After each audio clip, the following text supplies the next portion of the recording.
दोस्तों नमस्कार, ये है मार्गदर्शन फॉर सिविल सर्विसेज। मैं अनुराग चौधरी।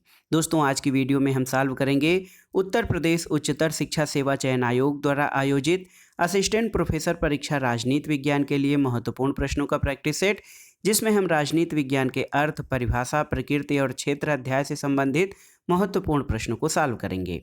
दोस्तों ये वीडियो असिस्टेंट प्रोफेसर भर्ती परीक्षा के साथ साथ अन्य परीक्षाओं जैसे टीजीटी, पीजीटी, केंद्रीय विद्यालय संगठन, गवर्नमेंट इंटर कॉलेज प्रवक्ता, गवर्नमेंट डिग्री कॉलेज और नेट जेआरएफ राजनीति विज्ञान के लिए बहुत ही उपयोगी है। तो आइए सॉल्व करते हैं आज का प्रैक्टिस सेट। राजनीति विज्ञान का अर्थ, परिभाषा, प्रकृति एवं क्षेत्र से संबंधित महत्वपूर्ण प्रश्नों का प्रैक्टिस सेट संख्या 1। दोस्तों प्रैक्टिस सेट शुरू करने से पहले सामान्य जानकारी ले लेते हैं राजनीति विज्ञान शब्द के बारे में। दोस्तों राजनीति विज्ञान अंग्रेजी भाषा के पॉलिटिकल साइंस का हिंदी रूपांतर है, आप जानते हैं। और ये शब्द अंग्रेजी भाषा के किस शब्द से बना है? ये शब्द अंग्रेजी भाषा के पॉलिटिक्स शब्द से बना है। तो पॉलिटिक्स शब्द जो है इससे पॉलिटिकल साइंस बना है, जिसका अर्थ होता है राजनीति विज्ञान। दोस्तों पॉलिटिक्स शब्द जो है ग्रीक या यूनानी भाषा के पोलिस शब्द से बना है, POLIS। तो देखिए दोस्तों पॉलिटिक्स शब्द जो है ये ग्रीक या यूनानी भाषा के पोलिस शब्द से लिया गया है। इसका अर्थ होता है नगर राज्य यानी सिटी स्टेट। तो दोस्तों प्राचीन यूनान में नगर राज्यों और उनकी गतिविधियों का अध्ययन करने वाले विज्ञान को ही राजनीति कहा गया था। राजनीति विज्ञान की कुछ महत्वपूर्ण परिभाषाएं समझ लेते हैं। देखिए गार्नर की परिभाषा सबसे महत्वपूर्ण है, जो कहते हैं कि राजनीति विज्ञान का प्रारंभ और अंत राज्य के साथ होता है। तो राजनीति विज्ञान का प्रारंभ और अंत राज्य के साथ होता है। राजनीति विज्ञान की ये परिभाषा गार्नर के द्वारा दी गई है। लीकाक एक विचारक हैं, उनका कहना है कि राजनीति विज्ञान सरकार का अध्ययन करता है। और गिलक्राइस्ट का कहना है कि राजनीति विज्ञान वास्तव में राज्य और सरकार की सामान्य समस्याओं का अध्ययन करता है। पॉल जेनेट का कहना है दोस्तों कि राजनीति विज्ञान समाज विज्ञानों का वह भाग है जो राज्य के आधार और सरकार के सिद्धांतों का अध्ययन करता है। तो ये था राजनीति विज्ञान का अर्थ और किस शब्द से इसकी उत्पत्ति हुई है और वो किस मूल भाषा का शब्द है, इसके बारे में सामान्य जानकारी। आइए शुरू करते हैं पहले प्रश्न को। प्रश्न है दोस्तों कि राजनीति शास्त्र को सर्वोत्तम विज्ञान यानी मास्टर साइंस की संज्ञा किस विद्वान द्वारा प्रदान की गई है? तो आप जानते हैं राजनीति शास्त्र को या राजनीति विज्ञान को सर्वोत्तम विज्ञान की संज्ञा अरस्तु के द्वारा दी गई है और अरस्तु राजनीति विज्ञान को मास्टर साइंस की संज्ञा देते हैं। दूसरा प्रश्न है दोस्तों आधुनिक राजनीति विज्ञान के अंतर्गत किसका अध्ययन किया जाता है? देखिए राजनीतिक सिद्धांतों का, राजनीतिक व्यवहार का, राजनीतिक दर्शन का या राजनीतिक विचारकों का? तो सही उत्तर है आधुनिक राजनीति विज्ञान के अंतर्गत दोस्तों राजनीतिक संस्थाओं के स्थान पर राजनीतिक व्यवहारों का अध्ययन किया जाता है। तीसरा प्रश्न देखते हैं कि आधुनिक राजनीति विज्ञान किस बात पर अधिक बल देता है? आदर्शों और मूल्यों पर, मूल्य और तथ्यों पर, तथ्यों पर या आदर्शों, मूल्यों और तथ्यों पर? तो दोस्तों आधुनिक राजनीति विज्ञान या मॉडर्न जो अप्रोच है राजनीति विज्ञान का वो तथ्यों पर बल देता है, क्योंकि इससे जो निष्कर्ष निकलते हैं, अध्ययन के निष्कर्ष, वो वास्तविक होते हैं। तो सही उत्तर है आधुनिक राजनीति विज्ञान तथ्यों पर अधिक बल देता है। अगला प्रश्न है दोस्तों आधुनिक राजनीति विज्ञान के अध्ययन का केंद्रीय विषय क्या है? देखिए राजनीति, राजनीतिक चिंतन, सरकार या मनुष्य का राजनीतिक व्यवहार। तो दोस्तों अब जो है आधुनिक राजनीति विज्ञान है, इसके अध्ययन का केंद्रीय विषय मनुष्य का राजनीतिक व्यवहार हो गया है। देखिए अब जो है आधुनिक राजनीति विज्ञान में संस्थाओं के स्थान पर मानव के व्यवहार, उसकी अंतर्क्रियाओं का अध्ययन किया जाने लगा है। और दोस्तों इसलिए आधुनिक राजनीति विज्ञान के अध्ययन का जो केंद्रीय विषय है वो मनुष्य के राजनीतिक व्यवहार का अध्ययन हो गया है। अगला प्रश्न देखते हैं राजनीति शास्त्र है एक विज्ञान, कला, विज्ञान और कला दोनों, न तो विज्ञान और न ही कला।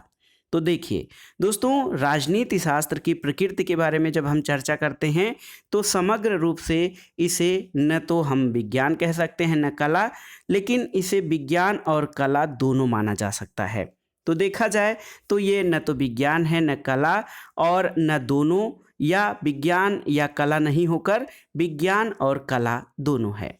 तो सही उत्तर है राजनीति शास्त्र विज्ञान और कला दोनों है। अगला प्रश्न है, राजनीति विज्ञान शाखा है किसकी? भौतिक विज्ञान की, जीव विज्ञान की, सामाजिक विज्ञान की या व्यवहारिक विज्ञान की? तो सही उत्तर है राजनीति विज्ञान दोस्तों इतिहास, भूगोल, समाजशास्त्र, अर्थशास्त्र आदि जो है विषयों की तरह सामाजिक विज्ञान यानी सोशल साइंस की शाखा है। तो बहुत ही महत्वपूर्ण है, राजनीति विज्ञान दोस्तों सामाजिक विज्ञान की शाखा है। अगला प्रश्न है, राजनीति विज्ञान एक कला है क्योंकि? तो इसका कारण है कि दोस्तों राजनीति विज्ञान एक कला है। इसका कारण ये है कि इसका उद्देश्य मानव जीवन को श्रेष्ठतर बनाना है। तो सही उत्तर है दोस्तों राजनीति विज्ञान एक कला है क्योंकि इसका उद्देश्य मानव जीवन को श्रेष्ठतर बनाना है। अगला प्रश्न है, राजनीति विज्ञान एक विज्ञान है क्योंकि? तो दोस्तों राजनीति विज्ञान एक विज्ञान है क्योंकि इसमें क्रमबद्ध अध्ययन होता है। तो किसी भी विषय के विषय वस्तु के आधार पर उसे वैज्ञानिक या अवैज्ञानिक नहीं कहा जा सकता है, बल्कि इस विषय की जो अध्ययन पद्धति होती है उसके आधार पर विषय को वैज्ञानिक अथवा अवैज्ञानिक कहा जा सकता है। आप जानते हैं कि किसी विषय के सुव्यवस्थित क्रमबद्ध ज्ञान को विज्ञान कहा जाता है, और राजनीति विज्ञान का अध्ययन भी दोस्तों क्रमबद्ध और सुव्यवस्थित रूप से होता है, इसलिए राजनीति विज्ञान एक विज्ञान है। अगला प्रश्न है, राजनीति विज्ञान को पूर्ण विज्ञान नहीं कहा जा सकता है क्यों? तो सही उत्तर क्या है दोस्तों, राजनीति विज्ञान को पूर्ण विज्ञान या संपूर्ण विज्ञान या फिर विशुद्ध विज्ञान नहीं कहा जा सकता है क्योंकि इसमें तथ्यों का विश्लेषण सटीक नहीं होता है। तो उत्तर ऑप्शन बी हो जाएगा। दोस्तों राजनीति विज्ञान भौतिक विज्ञान, रसायन विज्ञान की तरह पूर्ण विज्ञान नहीं है क्योंकि इसमें तथ्यों का विश्लेषण सटीक नहीं हो पाता है। अगला प्रश्न है दोस्तों, देखिए बहुत ही महत्वपूर्ण, बार बार परीक्षाओं में पूछा गया है कि राजनीति शास्त्र के संदर्भ में ये कथन किसका है कि ज्ञान की वर्तमान अवस्था में राजनीति को विज्ञान मानना तो बहुत दूर रहा, ये कलाओं में भी सबसे पिछड़ी हुई कला है। तो उत्तर है ये कथन बकल का है, BUCKLE, बकल या बकिल कहा जा सकता है। दोस्तों वो कहते हैं बकिल कि ज्ञान की वर्तमान अवस्था में राजनीति को विज्ञान मानना तो दूर, ये कलाओं में भी सबसे पिछड़ी हुई कला है। अगला प्रश्न है, राजनीति शास्त्र की सर्वोत्तम अध्ययन पद्धति कौन सी है? देखिए वैज्ञानिक, दार्शनिक, ऐतिहासिक या तुलनात्मक? तो सही उत्तर है राजनीति शास्त्र की सर्वोत्तम अध्ययन पद्धति या जो अप्रोच है स्टडी का वो वैज्ञानिक या साइंटिफिक अध्ययन पद्धति, ये सर्वोत्तम अध्ययन पद्धति है। अगला प्रश्न है दोस्तों, राजनीति शास्त्र की दार्शनिक पद्धति को सर्वाधिक महत्व किसने प्रदान किया है? ऑप्शन देख लेते हैं, प्लेटो, अरस्तु, सीले या गिलक्राइस्ट? तो सही उत्तर है दोस्तों प्लेटो ने। राजनीति शास्त्र की दार्शनिक पद्धति को सर्वाधिक महत्व प्लेटो ने प्रदान किया है, और प्लेटो अपने आदर्श राज्य के विवेचन में दार्शनिक पद्धति या निगमनात्मक पद्धति को प्रयोग करते हैं, और आदर्शात्मक या दार्शनिक पद्धति में इस बात का अध्ययन किया जाता है कि क्या होना चाहिए, क्या है इसका अध्ययन नहीं बल्कि क्या होना चाहिए का अध्ययन किया जाता है, और प्लेटो को प्रथम आदर्शवादी दार्शनिक या विचारक कहा जाता है। तो सही उत्तर है राजनीति शास्त्र की दार्शनिक पद्धति को सर्वाधिक महत्व प्लेटो ने प्रदान किया है। अगला प्रश्न है दोस्तों, राजनीति विज्ञान के क्षेत्र को विस्तारित करने वाले कौन हैं? हाब्स, वेबर, मैरियम या उपरोक्त तीनों? तो सही उत्तर है राजनीति विज्ञान के क्षेत्र को विस्तारित करने वाले या इसके क्षेत्र को और भी अधिक व्यापक बनाने वाले विचारकों में हाब्स, वेबर और मैरियम, ये तीनों ही विचारक महत्वपूर्ण हैं। ऑप्शन डी आपका सही उत्तर हो जाएगा। अगला प्रश्न है दोस्तों, किसने राजनीति को कला और विज्ञान दोनों माना है? वेबर, गेटल, गार्नर और ट्राटस्की। तो सही उत्तर है दोस्तों ट्राटस्की। दोस्तों कुछ विचारक राजनीति विज्ञान को विज्ञान मानते हैं, कुछ इसको कला मानते हैं, कुछ विचारक इसको कला और विज्ञान दोनों मानते हैं। तो इसमें ट्राटस्की का नाम महत्वपूर्ण है। दोस्तों राजनीति विज्ञान को विज्ञान मानने वाले विचारकों में हाब्स, मॉन्टेस्क्यू, बोदा, सिज्विक, जेलेनिक और गार्नर जो हैं महत्वपूर्ण हैं। ट्राटस्की इसको कला और विज्ञान दोनों मानते हैं। एक प्रश्न देखिए महत्वपूर्ण है दोस्तों, और ये बिल्कुल नया प्रश्न है और इसका जो उत्तर है आप भी खोजिएगा कि विषय के लिए यानी डिसिप्लिन के रूप में राजनीति विज्ञान शब्द के नामकरण का श्रेय किसे दिया जाता है। ऑप्शन है इसमें विलियम गाडविन व ओलस्टोनक्राफ्ट को, ह्यूम को, फ्रेडरिक पोलाक को या सीले को। तो सही उत्तर है विलियम गाडविन और ओलस्टोनक्राफ्ट। दोस्तों विलियम गाडविन जो है राजनीति शास्त्र में जो है अराजकतावादी विचारक माने जाते हैं और ये राज्य की समाप्ति के पक्षधर हैं।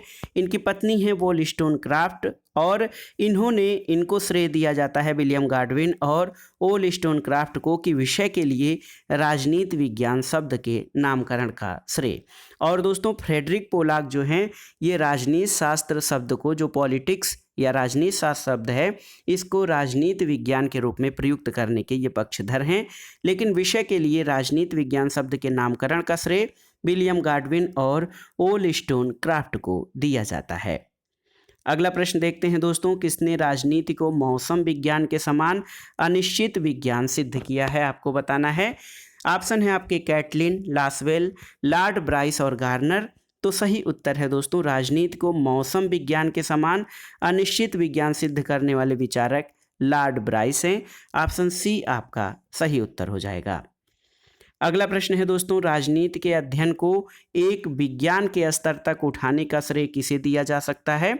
ऑप्शन है हाब्स एवं मार्क्स दोनों को या किसी को नहीं। तो दोस्तों राजनीति के अध्ययन को विज्ञान के स्तर पर उठाने का श्रेय हाब्स और मार्क्स दोनों को दिया जा सकता है, क्योंकि दोनों ही विचारकों ने राजनीति विज्ञान का क्रमबद्ध और व्यवस्थित अध्ययन किया और हाब्स ने अपने अध्ययन में ज्यामिति और भौतिकों को भी शामिल किया है। तो कुल मिलाकर हाब्स और मार्क्स दोनों के अध्ययन को विज्ञान के स्तर तक उठाने का श्रेय दिया जाता है। अगला प्रश्न है, इतिहास को राजनीति विज्ञान का तीसरा आयाम या थर्ड डायमेंशन किसने माना है। तो दोस्तों इतिहास को राजनीति विज्ञान का तीसरा आयाम बिलोबी ने माना है। ऑप्शन है आपके देखिए फ्रीमैन, बिलोबी, सीले और लिकाक। तो बिलोबी आपका सही उत्तर हो जाएगा, जो इतिहास को राजनीति विज्ञान का तीसरा आयाम मानते हैं। अगला प्रश्न है दोस्तों, फिजिक्स एंड पॉलिटिक्स एक पुस्तक है, महत्वपूर्ण पुस्तक। फिजिक्स एंड पॉलिटिक्स पुस्तक के लेखक कौन है या फिर फिजिक्स एंड पॉलिटिक्स किसकी कृति है। ऑप्शन है Walter Bagehot, Ernest Barker, Harold Lasswell और WHA रिवर्स। तो सही उत्तर है physics and politics Walter Bagehot की कृति है। और दोस्तों हेराल्ड लासवेल जो हैं इनकी महत्वपूर्ण कृति है politics, who gets what, when and how. तो ये हेराल्ड लासवेल की कृति है दोस्तों, politics, who gets whats, when and how. ये परीक्षाओं में पूछा गया है और आगे भी इसकी संभावना है, लेकिन जो प्रश्न परीक्षा में पूछा गया है कि फिजिक्स एंड पॉलिटिक्स पुस्तक, ये वाल्टर बेजहार्ट की कृति है। अब आइए इस सीरीज के या इस प्रैक्टिस सेट के लास्ट क्वेश्चन पे दोस्तों, आधुनिक युग में राजनीति को मानव जीवन के आदर्श परक या मूल्य परक पक्ष का समर्थन किसने नहीं किया है, आपको बताना है। आधुनिक युग में राजनीति में मानव जीवन के मूल्य परक पक्ष का समर्थन किसने नहीं किया है। ऑप्शन है रूसो, नेटलशिप, मैकियावेली और बोसांके। तो सही उत्तर है ऑप्शन सी, मैकियावेली। दोस्तों मैकियावेली को आधुनिक राजनीतिक विचारक या प्रथम आधुनिक राजनीतिक विचारक इसीलिए कहा जाता है कि इन्होंने राजनीति को धर्म, नैतिकता और मूल्यों से अलग किया। तो कुल मिलाकर आधुनिक युग की राजनीति में मानव जीवन के मूल्य परक पक्ष का समर्थन मैकियावेली ने नहीं किया है। तो दोस्तों ये था आज का प्रैक्टिस सेट, राजनीति विज्ञान का जो हम लोग शुरुआती अध्ययन करते हैं, राजनीति विज्ञान का अर्थ, परिभाषा, प्रकृति और क्षेत्र के अध्याय से संबंधित महत्वपूर्ण प्रश्नों का प्रैक्टिस सेट, जो आपके अन्य परीक्षाओं, असिस्टेंट प्रोफेसर के साथ साथ अन्य परीक्षा जो नागरिक शास्त्र और राजनीति विज्ञान विषय से आयोजित होती है उसके लिए बहुत ही उपयोगी और महत्वपूर्ण है। आप इन प्रश्नों को तैयार कर लीजिएगा। दोस्तों, वीडियो आपको कैसा लगा हमें कमेंट बॉक्स में ज़रूर बताइएगा। वीडियो को लाइक करें, शेयर करें और इस चैनल मार्गदर्शन फॉर सिविल सर्विसेज को सब्सक्राइब करें। वीडियो देखने के लिए धन्यवाद दोस्तों। नमस्कार।